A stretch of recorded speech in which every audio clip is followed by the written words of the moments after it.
Dieu nous a rendus justes en faisant l'impossible. Genèse 17, versets 15 à 22. Dieu dit à Abraham, « Quand Saraï ta femme, tu n'appelleras plus son nom Saraï, mais Sarah sera son nom. Et je la bénirai, et même je te donnerai d'elle un fils. Je la bénirai, elle deviendra des nations. Des rois de peuples sortiront d'elle. » Abraham tomba sur sa face, il rit et dit en son cœur, « Naîtrait-il un fils à un homme âgé de 100 ans? Et Sarah âgée de 90 ans enfanterait-elle? » Et Abraham dit à Dieu, « Oh, qu'Ismaël vive devant toi. » Et Dieu dit, « Certainement, Sarah ta femme t'enfantera un fils. Tu appelleras son nom Isaac, et j'établirai mon alliance avec lui, comme alliance perpétuelle pour sa semence après lui. Et à l'égard d'Ismaël je t'ai exaucé, voici je l'ai béni, et je le ferai fructifier et multiplier extrêmement. Il engendrera 12 chefs, et je le ferai devenir une grande nation. Mais mon alliance je l'établirai avec Isaac, que Sarah t'enfantera dans cette saison l'année qui vient. » Et ayant achevé de parler avec lui, Dieu monta d'auprès d'Abraham. Je planifie d'aller en voyage missionnaire en Chine avec quelques ministres l'année prochaine. Travaillons dur et gagnons davantage d'argent. Gagnons davantage d'argent et utilisons-le pour l'évangile du Seigneur. Isaac, le fils d'Abraham, est né à travers Sarah la stérile.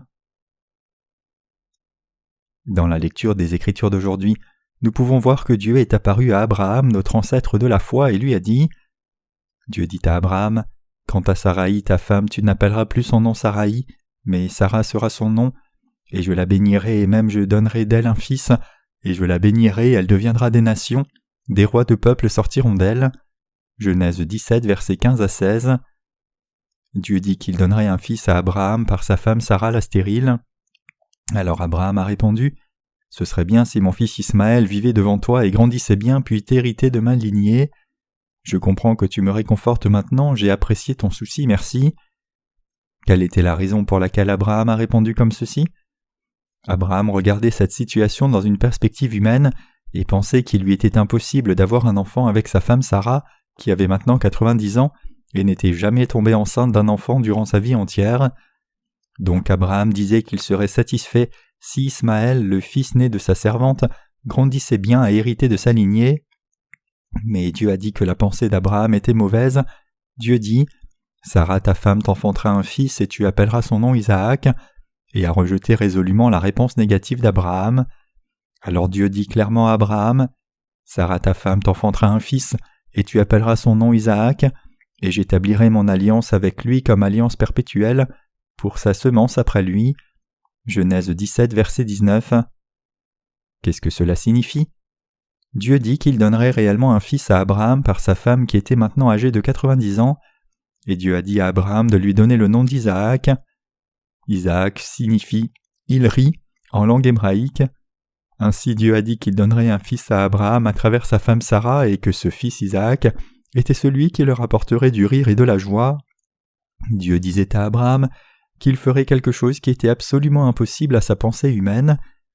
Cette promesse que Dieu a faite à Abraham de lui donner des descendants à travers Isaac signifie que Dieu allait accomplir des choses impossibles pour vous et moi. Le nom original de la femme d'Abraham était Saraï, mais il a été changé en Sarah parce que Dieu avait dit à Abraham de l'appeler Sarah. Sarah était stérile jusqu'à l'âge de 90 ans, et Dieu dit qu'il donnerait certainement un enfant à Abraham à travers Sarah, sa femme stérile. Réfléchissez à cela. Comment une femme âgée pouvait-elle porter un enfant à un âge où son corps desséchait? Elle ne pouvait pas donner naissance à un enfant, c'est impossible. En dépit de cela, Dieu dit qu'il allait certainement donner un fils à Abraham à travers Sarah. Abraham, notre ancêtre dans la foi, croyait cette parole de Dieu jusqu'à la fin, même si cela semblait impossible. Cette parole de Dieu ne s'applique pas à Abraham seul. Dieu dit cela à tous les gens qui croient en lui, y compris Abraham. Quand nous regardons la parole de Dieu dans notre perspective charnelle, il semble que la parole de Dieu ne puisse pas s'accomplir par notre chair, tout comme il semblait impossible que la femme d'Abraham ne donne naissance à un enfant quand elle avait 90 ans. Qu'est-ce que cela signifie? Oui, il est impossible pour vous et moi de devenir justes dans notre chair en ne commettant même pas de péché. Cependant, Dieu a promis d'accomplir l'impossible et a finalement donné Isaac pour vous et moi selon cette promesse. Dieu a envoyé Jésus-Christ dans ce monde et nous a donné le rire et la joie en expiant tous nos péchés. Le Dieu Tout-Puissant a accompli cette œuvre qui n'aurait jamais pu être accomplie par notre propre force. Est-il possible de devenir parfait dans notre chair ? Vous et moi avons clairement reçu la rémission des péchés par le Seigneur, mais ce serait merveilleux si nous qui avons déjà reçu la rémission des péchés devenions parfaits même dans notre chair, mais est-ce réellement possible ? Ce n'est pas possible. Ce n'est pas possible tout comme il n'était pas possible à Sarah de donner naissance à un enfant à l'âge de 90 ans. Savez-vous quand les saints qui ont reçu la rémission des péchés deviennent le plus affligés ? C'est quand ils ont peu grandi après avoir reçu la rémission des péchés, comme un enfant qui est prêt à aller à l'école élémentaire après avoir appris à marcher. Pendant cette première phase de croissance, la plupart des saints commencent à penser qu'ils devraient devenir meilleurs dans la chair, puisqu'ils sont devenus parfaits spirituellement, et ils commencent à lutter pour cela. Cependant, il est impossible de devenir parfait dans la chair. Comme Sarah ne pouvait pas donner naissance à un enfant à cet âge avancé, il est impossible à une personne de devenir parfaite dans la chair, indépendamment qu'elle croie en Jésus ardemment ou pas. Plutôt, le cœur des saints né de nouveau est devenu parfait, mais ils ne peuvent pas devenir parfaits dans leur chair. Leur cœur ne peut qu'être affligé puisque la réalité est de loin différente de l'idéal. Cependant, Dieu a donné un fils à Sarah alors qu'il semblait impossible d'avoir un enfant. Qu'est-ce que cela signifie ? Cela signifie que Dieu fait de ceux qui ne peuvent pas devenir parfaits dans leur chair des gens qui sont justes.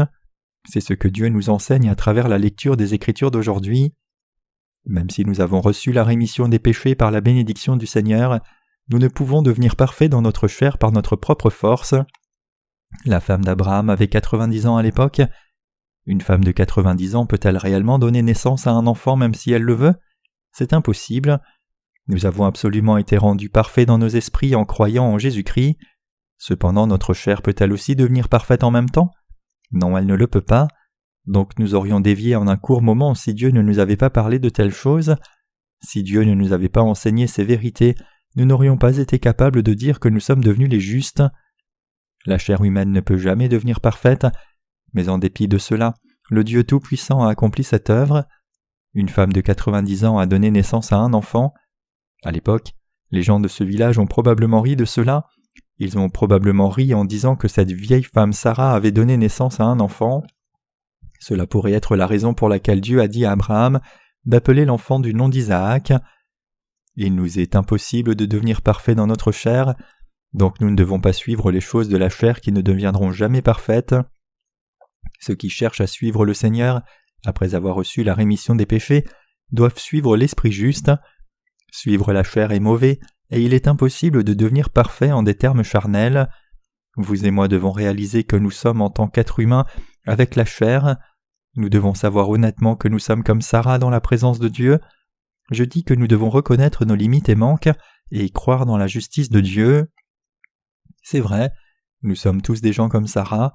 Nous devons reconnaître « Je suis quelqu'un qui ne peut pas mener une vie sainte et parfaite de façon charnelle », tout comme Sarah n'aurait jamais pu donner naissance à un enfant par sa propre force à l'âge de 90 ans. Nous devons penser à ce fait et le reconnaître dans nos cœurs. Nous pouvons aller de l'avant et mener une vie vraiment juste de foi seulement quand nous pensons à qui nous sommes réellement et reconnaissons nos faiblesses charnelles. Nous pouvons abandonner la vie de foi quand nous réalisons que nous ne pouvons pas mener une vie sainte comme cela. Dieu nous dit maintenant que nous-mêmes sommes des gens comme Sarah, la femme d'Abraham. Dieu nous dit que nous ne pouvons pas mener une vie parfaite dans un sens charnel.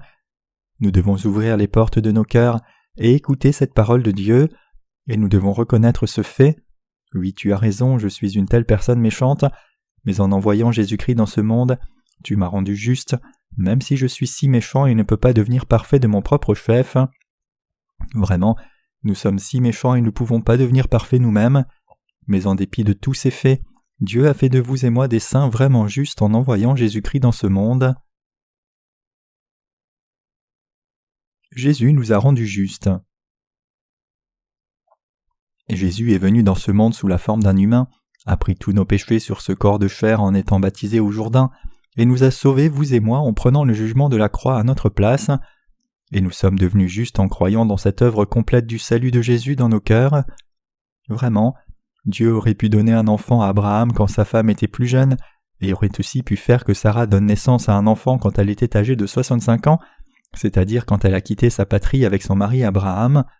Cependant, Dieu a finalement fait que Sarah donne naissance à un enfant seulement après qu'elle ait eu 90 ans. Quelle pourrait être la raison à cela? C'était pour montrer, en donnant un enfant à une femme très âgée, ce qui semblait totalement impossible à l'homme. Dieu a montré clairement cette chose merveilleuse qui est arrivée à cause de leur obéissance immuable à ses paroles. Dans un sens similaire, nous qui ne pouvions jamais devenir justes par nous-mêmes, sommes devenus justes en obéissant et croyant la parole de l'évangile de l'eau et de l'esprit. Vous et moi devons réellement savoir combien notre chair est souillée. Nous n'aurions pas pu recevoir le salut par nous-mêmes si le Seigneur ne nous avait pas sauvés. Nous n'aurions jamais pu être sauvés, excepté par la parole de vérité du Seigneur. De plus, nous sommes des êtres qui n'aurions jamais pu devenir justes si nous n'avions pas eu cette foi de croire dans la parole du salut. Nous sommes des êtres qui n'aurions jamais pu devenir justes sinon par Dieu. Mais le Dieu Tout-Puissant a fait que nous les méchants devenions des saints justes. Dieu le Père nous a sauvés, nous pitoyables. C'est la vérité même que Dieu nous dit aujourd'hui. Dieu n'a pas donné un enfant à la femme d'Abraham à un âge si avancé parce qu'il s'ennuyait. Plutôt, Dieu a fait cela selon sa providence et a fait enregistrer cet événement dans sa parole. C'est pour enseigner chacun de nous humains la façon de devenir une personne juste en croyant en Jésus-Christ. Réfléchissons à cela. Vous et moi pouvons-nous devenir parfaits dans notre chair? Nos corps physiques deviennent-ils sains et parfaits quand le temps passe après que nous ayons reçu la rémission des péchés? Non, ce n'est pas le cas, mais nous ne voulons pas reconnaître ce fait. Nous ne voulons pas croire ce fait bien que nous ne soyons pas droits dans la chair. Nous ne devons réellement pas suivre les choses de la chair. Suivre notre chair n'est pas la volonté de Dieu. Nos cœurs deviennent sombres et méchants quand nous suivons les choses de notre chair. Donc vous et moi devons reconnaître que nous ne sommes pas justes dans la chair. Notre chair est comme Sarah. Nos âmes sont la seule partie de nous qui devient complètement parfaite en croyant la parole de Dieu.